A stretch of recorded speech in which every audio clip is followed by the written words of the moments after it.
अल्हम्दुलिल्लाहि रब्बिल आलमीन वल आक़िबतु लिल मुत्तक़ीन वस्सलातु वस्सलामु अला सय्यदिल अंबियाइ वल मुरसलीन अम्मा बादु फ़अऊज़ु बिल्लाहि मिनश शैतानिर रजीम बिस्मिल्लाहिर रहमानिर रहीम इन्नल्लाहा व मलाइकतहु युसल्लूना अलन नबी या अय्युहल्लज़ीना आमनू सल्लु अलैहि वसल्लिमु तस्लीमा। सारे पढ़ लें। अस्सलातु वस्सलामु अलैका या सय्यदी या रसूलल्लाह व अला आलिका व अस्हाबिका या सय्यदी या हबीबल्लाह। मैं जो मेरी ड्यूटी लगी है मैं उसी को पूरा करूँगा। मैं शुक्रिया अदा करने के लिए आपके सामने हाज़िर हुआ हूँ। सबसे पहले आज की इस बज़्म के मेहमान ख़ुसूसी ख़ित्ता कश्मीर की पहचान मशाइख़ में एक चमकता हुआ सितारा क़िबला पीर शमसुल आरिफ़ीन साहिब सज्जादा नशीन आस्ताना आलिया न्यारियाँ शरीफ और क़िबला पीर साहब जो कैया शरीफ से तशरीफ़ लाए और क़िबला काजी सोहेल साहब वाइस चेयरमैन उलमा मशाइख़ कौंसल आज़ाद हुकूमत रियासत जम्मू व कश्मीर और दीगर सनाखाना ने श्री लिसाम मोहतरम नकीब महफल साहिब और दूर दराज से मैं देख रहा हूँ कि अहबाब आज की इस बज़्म की जीनत बने। मैं तमामी अहबाब का इस इलाके की जामा मस्जिद का ख़तीब होने की हैसियत से आपका शुक्रिया अदा करता हूँ और मुबारकबाद पेश करता हूँ। आज बिलाल चिश्ती साहब ने बड़ा ही खूबसूरत एक प्रोग्राम तरतीब दिया और यकीन जानिए कि ये प्रोग्राम चल रहा था तो महसूस ये हो रहा था कि ये उस मर्द कलंदर की मेहनत है जो जहाँ भी होता तो अल्लाह अल्लाह का जिक्र करता रहता।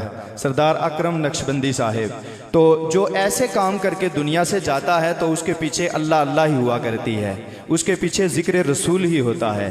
तो इस मौका पर मैं उनको भी खिराज तहसीन पेश करता हूँ कि एक अच्छा अमल छोड़कर गए कि वो चलता रहेगा, जब तक चलता रहेगा तो उनको इसका सवाब मिलता रहेगा। मोहतरम सरदार अरशद साहब, इनके अहले खाना आरिफ साहिब, चूँकि ये 2-3 दिन से ये घराना मेहमानों की खिदमत में लगा रहता है, अल्लाह तबारक व तआला इनको दारैन की सादतें अता फरमाए। आज की इस बज़्म में हमारे सादात किराम जो हमेशा हमारी महफ़िलों की जीनत होते हैं, मिंजाड़ी से तशरीफ़ लाए, त्रिडामोड़ा से तशरीफ़ लाए, दूर दराज से अहबाब तशरीफ़ लाए, मैं सभी अहबाब को मुबारकबाद भी पेश करता हूँ और सभी अहबाब का शुक्रिया भी अदा करता हूँ। तो मैं मुख्तसर वक्त में एक बात आपकी गोशगुजार करना चाहता हूँ, चूँकि आज उन्वान है जान निसाराने मुस्तफ़ा कॉन्फ्रेंस। तो जान निसाराने मुस्तफ़ा, जान निसार का मतलब होता है जान कुर्बान करने वाला। क्या मतलब होता है जी? जान कुर्बान करने वाला। तो हज़रत अम्मार बिन यासिर से लेकर अगर एक तवील फहरिस्त निकाल दी जाए तो एक एक परवाना मेरे आका पर कुर्बान होता गया। एक एक शख्स ने मेरे हुजूर की बारगाह में अपनी जानें पेश की हैं। उन्हीं में से एक शख्स की एक बात आपके सामने रखकर मैं बात को ख़त्म करना चाहता हूँ। आज हमारी इस बज़्म में सियासी समाजी शख्सियात, टीचर्स हज़रात आए, मैं सबका शुक्रिया अदा करता हूँ। एक शख्स जिसका नाम है गाजी अब्दुल कय्यूम, 1933 का वाक़या है। आर्या समाज हिंदू तंजीम थी एक, तो उसमें एक शख्स था जिसका नाम था नथू राम। उसने एक किताब लिखी हिस्ट्री ऑफ इस्लाम के नाम से और उस किताब के अंदर मेरे करीम आका ताजदार कायनात सल्लल्लाहु अलैहि वसल्लम की गुस्ताखी की गई, इस्लाम और हादी इस्लाम पर हमले किए गए। तो वहाँ ये जो गाजी अब्दुल कय्यूम है ये हज़ारा डिवीजन का रहने वाला है। ये कराची अपने कारोबार की गर्ज से गया हुआ था और वहाँ कारोबार क्या करता था? गधा गाड़ी चलाया करता था और अपने रोजगार का एहतमाम करता था। जब इस तक ये खबर पहुंची कि एक शख्स नथू राम, उसने मेरे आका की गुस्ताखी की है अपनी किताब हिस्ट्री ऑफ इस्लाम में, तो वो केस गया उस वक्त की, जो उस पर फौजदारी मुकदमा बना तो उसे 1 साल कैद की सजा मिल गई। उसके बाद जब कमिश्नर कराची उसके पास वो गए तो उसने ख़त्म कर दिया उस 1 साल की सज़ा को। तो अब उसके बाद उन्होंने high court, Sindh high court में अपील दायर की, जो उस वक्त होता था। तो अपील चल रही थी। उस वक्त गाजी इस्लाम गाजी अब्दुल कय्यूम जो रेडी चलाया करता था, जो गधा गाड़ी चलाया करता था, लेकिन दिल के अंदर इश्क़े मुस्तफ़ा जोश मार रहा था। इश्क़े मुस्तफ़ा में गुदा हुआ खमीर तैयार किया गया था उसका। उसे जब पता चला, वो कहता है कि उसने एक चाकू, एक छुरी दी और किसी तरीके से सिंध हाई कोर्ट में दाखिल हो गया और जिस कुर्सी पर नथू राम बैठा हुआ था उसके करीब पहुंच गया और उसके करीब वाली कुर्सी पर पहुंच गया।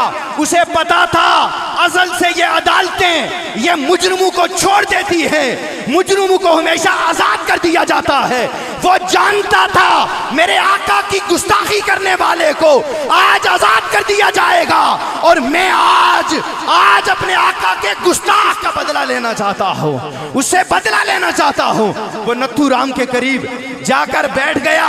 वो मर्दे कलंदर किसी मदरसे का फारिग तहसील नहीं था, किसी यूनिवर्सिटी से PhD नहीं था, कहीं से MBBS की डिग्री नहीं ली थी, एक ही डिग्री थी, इश्क रसूल की डिग्री थी उसके पास।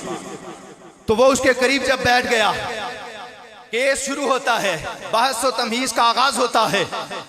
गाजी अब्दुल कय्यूम खड़ा हो जाता है, जज से मुकालमा शुरू करता है और वो अदालत में लर्जा तारी हो जाता है।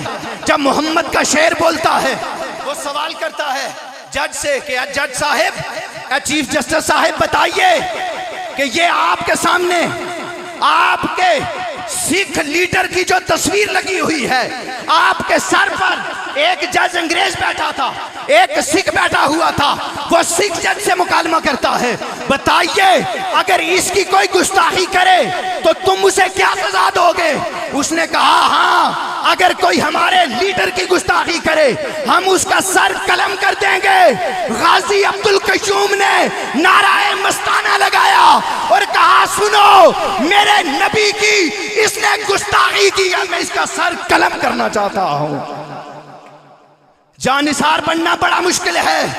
कहा, सुनो, तुम्हारे लीडर की कोई गुस्ताखी करे, तुम कहते हो उसको सजाए मौत दी जाए, तुम्हारी अदालत में इस पर बहस क्यों हो रही है? तुम इसको सजाए मौत क्यों नहीं देते? गाजी ने नाराए मस्ताना लगाया, उसकी शारक परवार करके कहा, चीफ जस्टिस साहेब सुनो, तुम्हारे लीडर के गुस्ताख का इंजाम अगर सजाए मौत है तो मेरे मुस्तफा के गुस्ताख का इंजाम भी सजाए मौत हुआ करता है। तो एक ही जानिसार की बात आपके सामने रखी है, क्योंकि जब उलमा बैठे हों, जब मेहमान बैठे हों तो अपनी खिताबत के जोहर नहीं दिखाए जाते। तो मैं मकामी हाने की हैसियत से तमामी उलमाए कराम, किबला पीर साहब तशरीफ़ लाएगा, काजी सोहेल साहब, इनके साथ जितने भी नहीं, हुजूर नमाज के बाद आपकी गुफ्तगू होगी।